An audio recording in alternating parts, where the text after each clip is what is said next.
Drive. My name is Mike. It's been a while since we've last reconvened.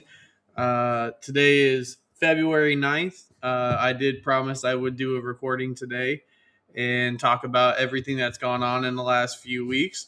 And we're back. Um, there's been a lot of news, a lot of things that have happened over the last few weeks. Or I'm sorry, over the last week, really. Let's dive in. This week wasn't really a random one. Well, I guess it was and was not in a sense.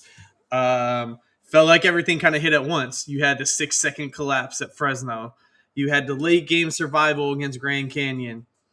You had a survey put out by the RJ and Mick Akers about tarping off the upper deck at the Thomas Mack Center. The Mountain West finalized the new TV deal. And now those reports that came out late Saturday night about North Dakota State joining the Mountain West is now official. Individually, those are all headlines, right? I mean, there's been a lot, but I mean, this has been a stress test for anybody covering UNLV, covering the Mountain West. And, these things are sometimes not always about one win or loss. One team joining, one new TV deal. It's about a university trying to find its place, a basketball program trying to find its structure, or maybe they're still searching for one. Is UNLV finally stabilizing out in a good place? Did the Grand Canyon win finally show us some true colors with what they had without Tyron Jones and without Howie Fleming? Let's all dive in deep to that. This is the Rebel Daily Drive, presented by Vegas Varsity, hosted by me, Mike Cooper, owner, writer, founder of the Scarlet Standard. If you're not following me, please follow me on all channels, on YouTube, on Twitter, on Facebook. You can find me on all of those on YouTube under Scarlet Standard Media. My website, scarlet-standard.com, where all my notes, all my pre-games, all that stuff will live, and including the link to my Hey Reb article, which is my background. My Hey Reb petition, which is my background. And you can find us on all social medias at SS_media LV. But let's dive into it. Pastner talked a lot about figuring out what this team was and what the grit was after losing 3 straight going into Fresno. And, the Fresno collapse, that was something. They lost, ended up losing that game 98-96. They gave away a 5-point lead in the final 6 seconds of that game. 34 fouls were called. 5 players for UNLV fouled out. 19 turnovers by UNLV. No field goals in the final 3 minutes of that game, especially after Dre Gibbs-Lawhorn fouled out with just over 2 minutes to go. Howie Fleming air-milled a inbounds pass with 1.6 seconds left, which set up the Jake Heidenbrenner game-winning baseline jump shot. People called it bad luck. People called for Pastner's job. People called this is a black cloud over this program. And you know what? I don't know if it's bad luck. I don't know if it was the structure that was off. I don't know. When you lose your foundation of 5 guys fouling out and you have a walk-on like Jalen Cunningham in the game. Granted, when we dive into this Grand Canyon talk, that he really gave UNLV some massive minutes. But we'll get to that. But, for 35 minutes against Fresno, UNLV controlled that game. They were up by as many as 13. They shot 55% from the field. Scoring 96 points should be able to beat anybody. Lawhorn was brilliant, as he has been over the last 4 or 5 games. And, on paper, they should have won that game. And, there are a lot of questions, a lot of circulation, a lot of how the hell did they lose that game? And, that begs the question, how the hell did UNLV lose that game? It's proving a lot about Pastner's roster construction in a sense, I think. Not having a backup point guard plan when Miles Shea got hurt. Even just a recruiting standpoint, I've talked about it on social media. I've written about it a little bit. The point guard problem has been a problem for years. UNLV's, other than really D-Don, who wasn't used that way, this has kind of been a recycled problem. And, they don't really have depth at point guard. Isaac Williamson is starting to prove that he needs to develop more, and he's not really a point guard. He's a very undersized scoring shoot two guard. At least that's where he stands right now. Development will always change that, obviously, and I hope he develops and stays at UNLV. But once Lawhorn fouled out, Hallie played probably his best game as a Rebel. But when Lawhorn fouled out and his creativity was off the floor, we didn't have a counter. When their stabilizer fouled out, basically, and they had stalled offense, turnovers. They were only getting points up from the free throw line. You had the really bad foul or whatever that was by Al Green, the elbow to the head that flipped kind of the game. He hits 2 free throws to put them up by 7. No, I'm sorry. Yeah, by 6. Excuse me. They come down. You hit a 3. I'm sorry, by 5. Come down, hit a 3. With that flagrant, they hit the 2 free throws as well. That ties the game at 96. The airmail by Fleming. It's kind of just an absolute collapse. And I don't know how they lost that game. I was actually in Wisconsin, for work, so I missed the media after.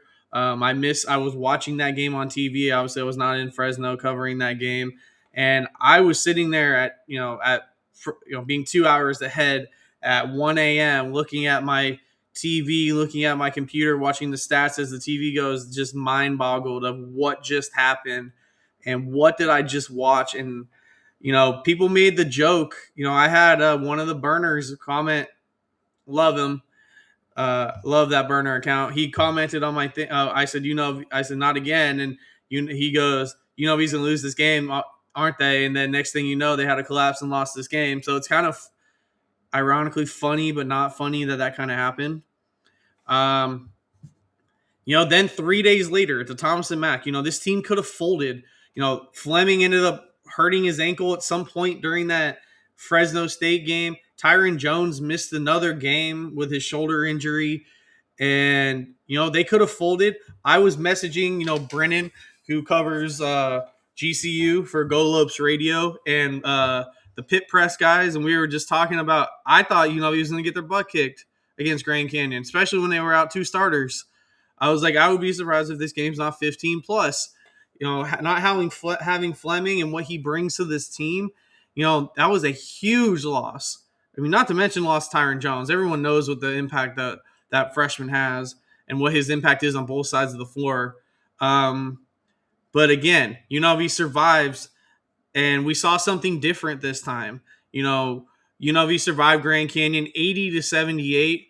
Grand Canyon came into that game 1 game out of the log jam up at the top of the Mountain West. UNLV was sitting at under 500 at 5-6 at this point. After the Fresno loss, they were sitting under 500 total on the season. Again, though, big lead. They led by as many as 16. Again, late game stress showed up. Again, the offense went dry. The building, Thomas and Mack was kind of on edge. The Grand Canyon busted in 500 kids. They brought the energy. They brought their fan base. The announced attendance was 60, a little bit over 6,000, but I don't think it was that big, to be honest with you. I think that's just the announced ticket sales for the game. And, Grand Canyon brought their student section, and it was loud. It felt like a road game inside Thomas and Mack Center. The momentum, once Grand Canyon started to roll, you could feel the energy in the building just shift. And then, but this time UNLV made their free throws when it mattered. They were 18 for 19 from the game from the free throw line. They went 6 for 6 in the final 38 seconds of the game. Shots weren't pretty. Pastner's structure and his depth, Jalen Cunningham, Al Green, Walter Brown gave them huge minutes off the bench. Dre did his thing again. He had 29. But yeah, I mean, they grew from that, what they learned from that Fresno game. Yes, they let another big lead slip, but they were able to hold on this time. It's also a reminder that this team is still very volatile. It's the question, I put out power rankings of where I would put tiers of what teams are. I put UNLV at number 6 ahead of Boise State because Boise State has some momentum right now, but UNLV beat them head to head. So I'm not going to put a team they beat head to head below them when their conference records are the same. But I put them in the tier of which team is going to show up. You have the Wyoming games. You have the collapse of the Fresno game where they look good for 35 minutes. You have the Grand Canyon as well. What team is going to show up? They've beaten Utah State. They've beaten Memphis, who actually is having a very disappointing season. But still, you go there and you throttle them at the FedEx Forum in Pastner's return. You beat Stanford on the road, who's probably an NCAA tournament team, has one of the best freshmen in the country. You beat Utah State by 10 after being down 14 at the Spectrum. You had San Diego State on the ropes. You blew it. You got blown out basically in 2 back-to-back games by New Mexico and Reno. You have the epic collapse. Which team? And then you also have these losses to Montana and Tennessee State. So it's, which team was going to show up? Which team was not going to show up? And you're kind of seeing how very volatile this team is. So I put them in that tier for that specific reason. And this team's going to have adversity. They've had adversity all season. Injuries have derailed this season. Pastner going up and down, calling out fans, and realizing his roster construction has not been the best. What's the these guys are in this day and age of college basketball, or college sports in general. If a team like this, like UNLV is right now, sitting around 500, sitting in the middle of their conference, you have a coach in their first year. At this point, some of these guys, this is a job for them. And some of these guys are playing for their spot on this team next year. There's no guarantee just because you're on scholarship this year that UNLV is going to want you to return. And that's the volatility also of this transfer market. Which players are going to come back? Which players do we want to see back? Obviously, everybody has their opinions. There's multiple pieces that you can build around with this team. Obviously, I think Mason, he redshirted. I would assume he's coming back. You have to keep Miles Shea, who I don't know his value on the transfer market, but you got to think they keep Miles Shea, Laji as well. You got to think they keep Laji Dembele. That's 3 really good pieces to build around. You also think you got to retain Isaac Williamson. That's another piece that puts you at 4. Roster sizes are going up to 15. And, this year, like Pastner mentioned on an interview that I did with him back in July, they only budgeted for 13. Then the NCAA increased the roster sizes so it went to 15. So now they're budgeting for 15 new guys. So if you keep a core, realistically, can they keep Tyron Jones? That's going to be the big question. What donors are going to come out? If they get money like football is getting. I've been very advocate of football is now UNLV's baby. Football runs this school. And if the NIL is going towards football, what is the true NIL investment going to be for basketball? Where are they going to, are they going to have donor money for Pastner to play and to build and to have a good roster for this team to be competitive every single year inside the Mountain West, especially with some of these schools leaving, when the two real pedigree basketball programs that are left are Grand Canyon and New Mexico. So you have to be able to compete. There's no reason why this team can't make the NCAA tournament with what's coming up in the future. I've been an advocate for Pastner, and my stance is this. He can build the roster, and if he fails, he fails. But give him the resources to set for success. If he succeeds, that's great for everybody. If he fails, let him fail on his own. But give him the resources to do that. Let him have football money with rev share and all this to get good players so UNLV can be dominant like they were in getting back to the NCAA tournament. Yes, people are going to question this, why I said dominant. Making the NCAA tournament every single season, having an average of 12 to 14,000 fans consistently, filling the Thomas Mack and being top 20 in attendance like they were, that's what's going to happen. That's what needs to happen. And it kind of leads into, what I'm going to mention right now. They're in a crossroads. I wrote this article for Pitt Press. If you guys haven't read it, check out the UNM Pitt Press. It's my article. It came out January 31st. It's called UNLV, a program at a crossroads. It's a great read. It kind of talks about where the program is, without diving, where they need to go, what Pastner should do. Check it out. Check out Pitt Press as well. you want some great New Mexico coverage, make sure you check them out. But in that article, I'll talk about it a little bit. I mentioned this is an evaluation year for Pastner. No, I was one of the ones that I thought this roster gelled on paper. This is a team that can get to, I thought he would lead them to the NCAA tournament. I did. I had very high hopes for Pastner and the roster he built, and injuries derailed that. Things derailed that, and that's fine. That happens. But the realistic standpoint was this year was an evaluation year. Next year is the test to see if his program is stable. Can he build around a foundation of players in the NIL era? And the test of what his true roster building will be when he has to, one, re-recruit his own kids, and two, how he builds a foundation around the kids that he keeps. So let's talk about that for a second.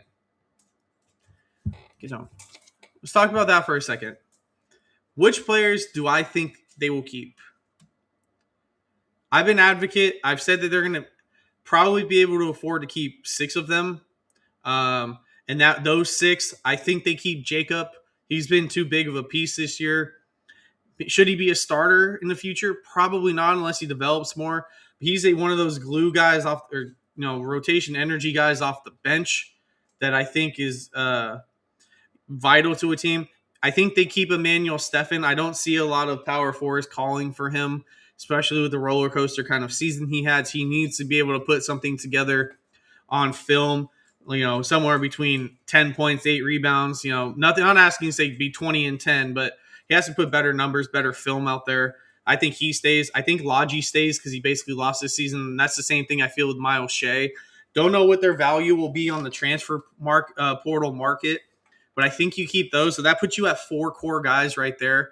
I think I would assume they keep Mason. That puts you at 5. I would assume. I don't know what the relationship is with Pastner and Nas Cunningham. I'm not going to speculate anything. He may be unhappy and want to go to a smaller school to try to get to play even more. But if you can, I think you keep him. That puts you at 6 right there. And then you have I mentioned Mason, Miles, the 2 other pieces that I think that they need to keep. You have to figure out a way to keep Tyron Jones, which I think his relationship with Deshaun Henry and what UNLV is building and how he was used this year, I think they'll be able to keep him. So that puts you at 7. And if they can keep Dre or not. So if they don't keep Dre, put you at about 8 guys. Isaac, Tyron, Emmanuel, Benarbi, Miles Shea, Logi Dembele, Nas. That puts you at 7. If you can keep DGL, that puts you at 8. Because they have 5 seniors. So if you can keep DGL, that puts you at 8.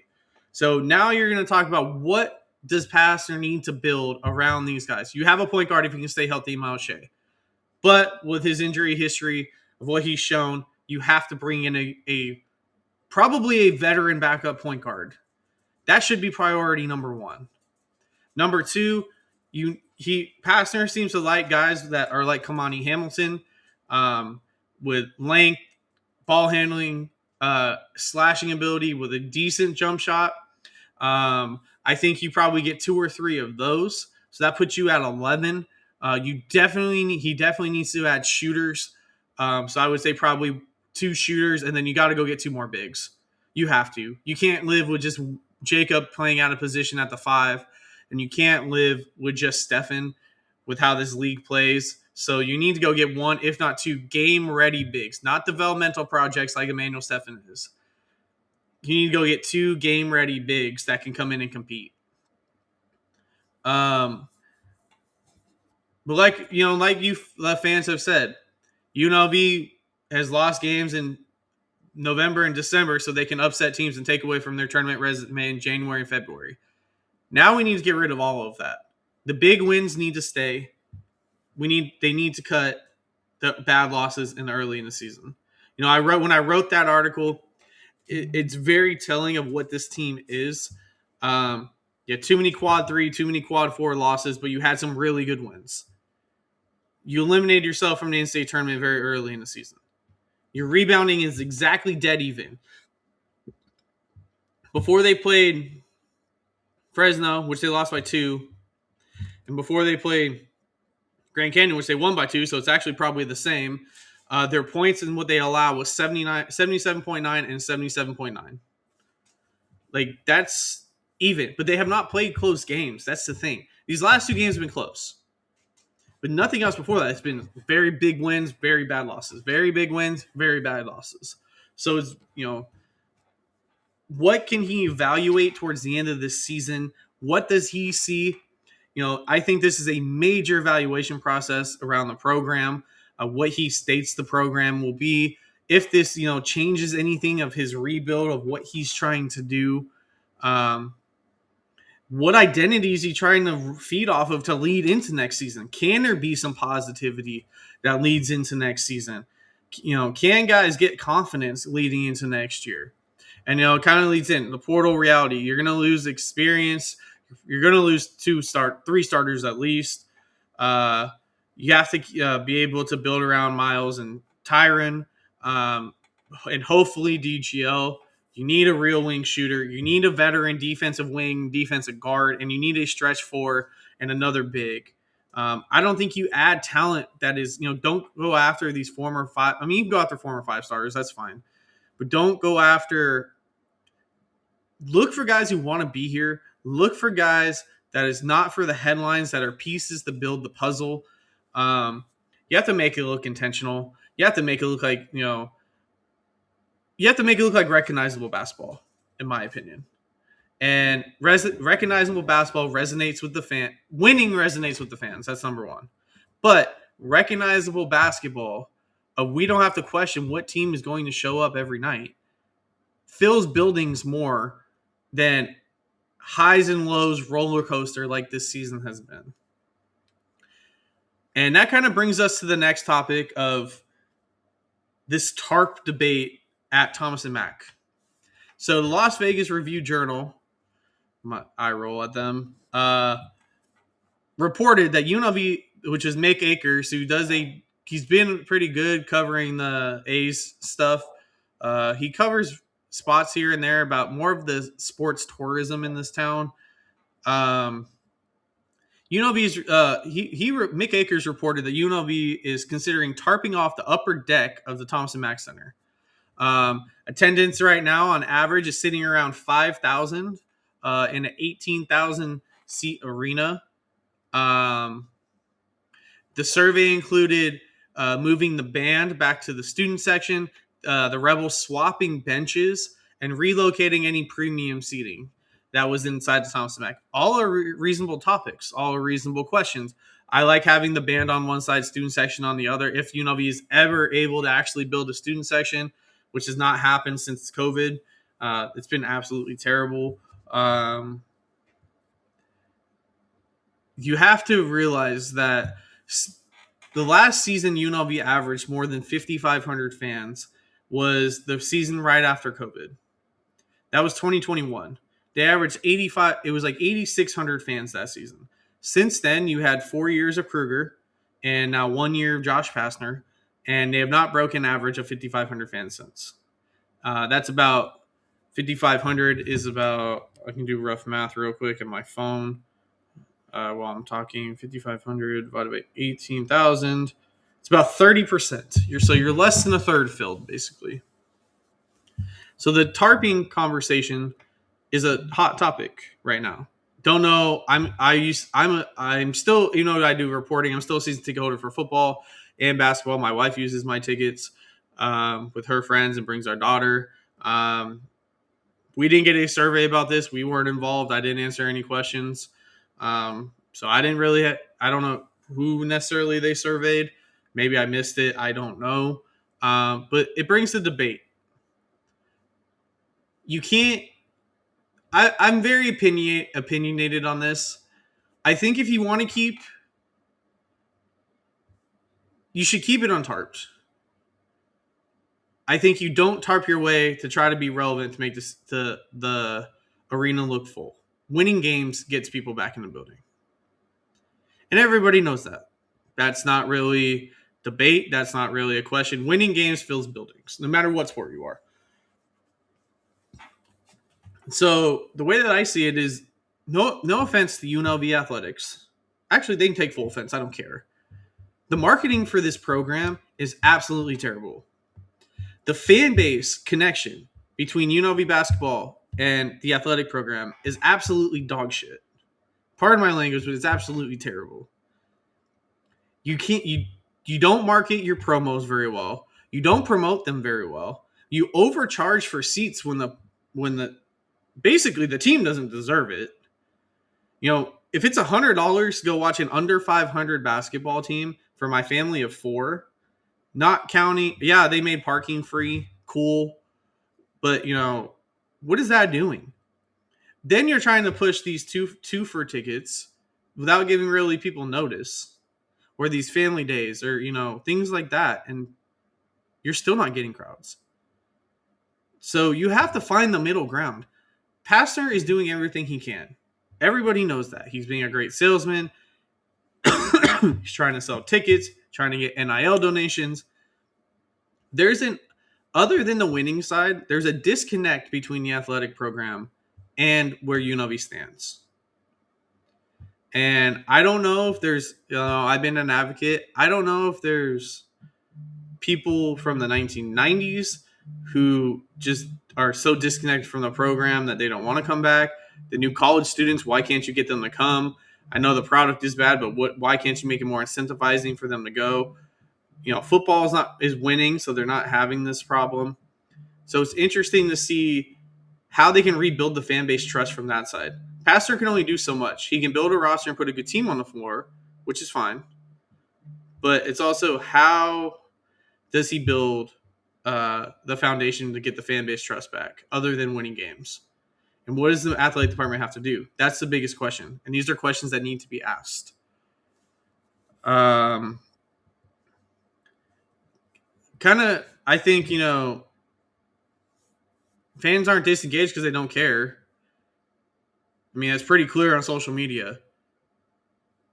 They get disengaged because they don't recognize what they watch. They get disengaged because they're upset of what the performance is.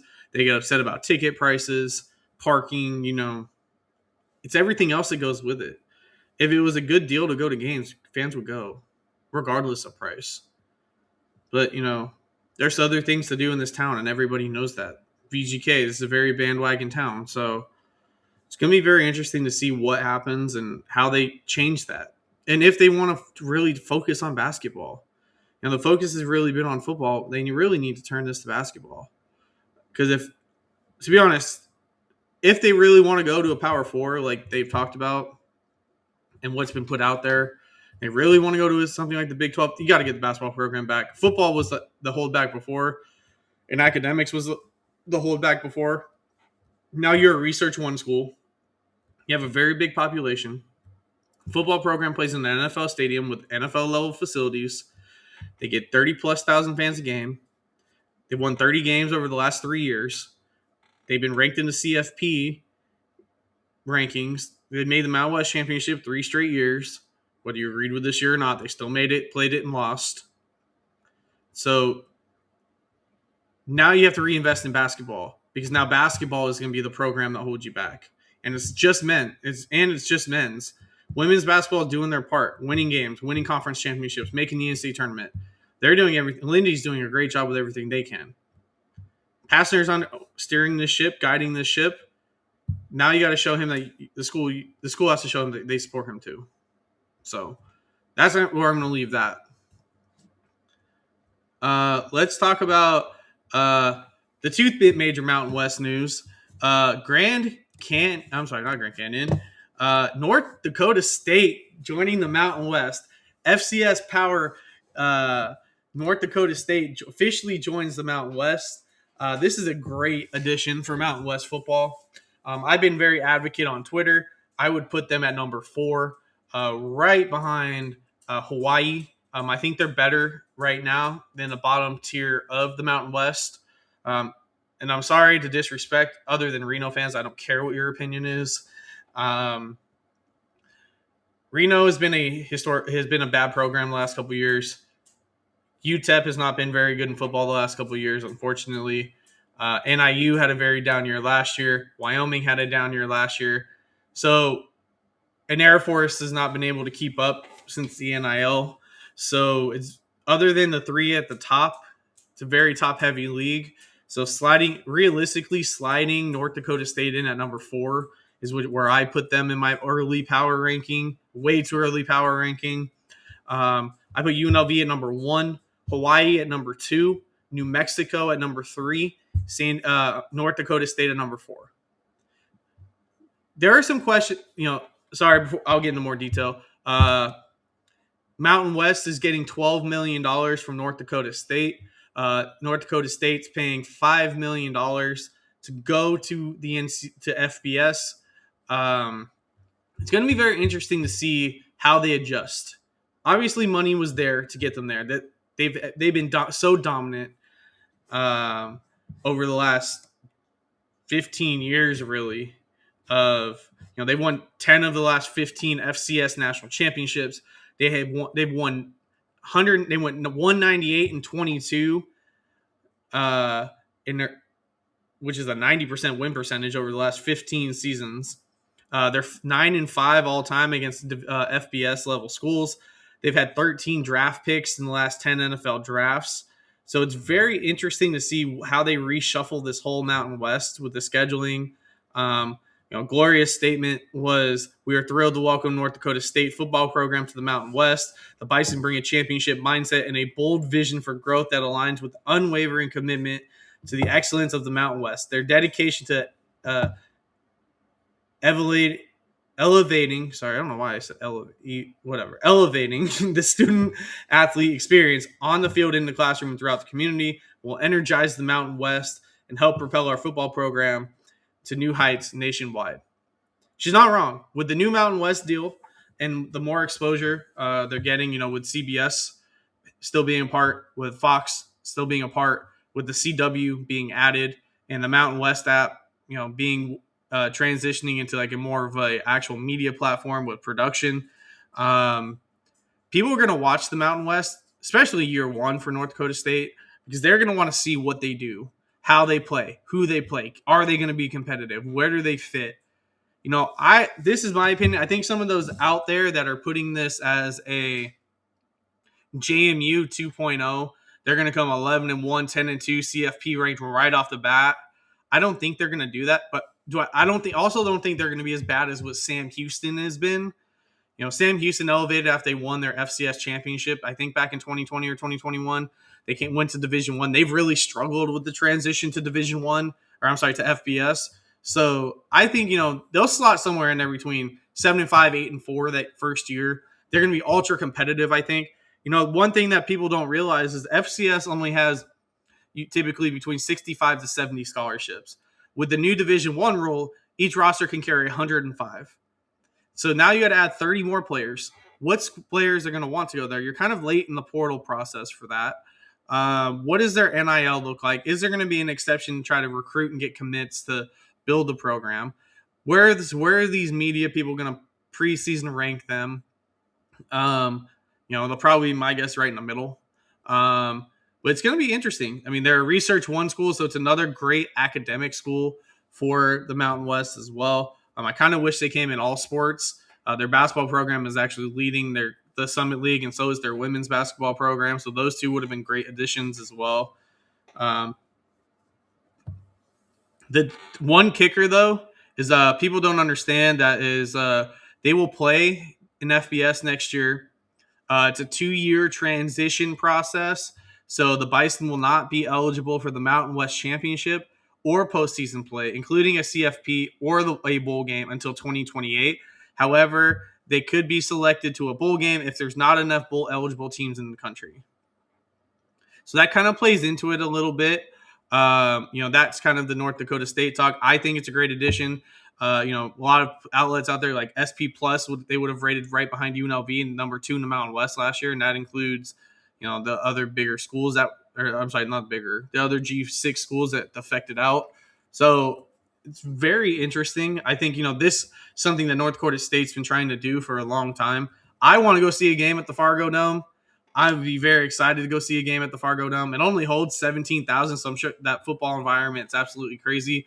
There's only direct flights to Fargo is only $60-$70. So, it'd be great to go check those out. And it's just another great environment to add to the Mountain West. And by the way, to that CF college sports page that said that the Mountain West needed a dome, hate to break it to you.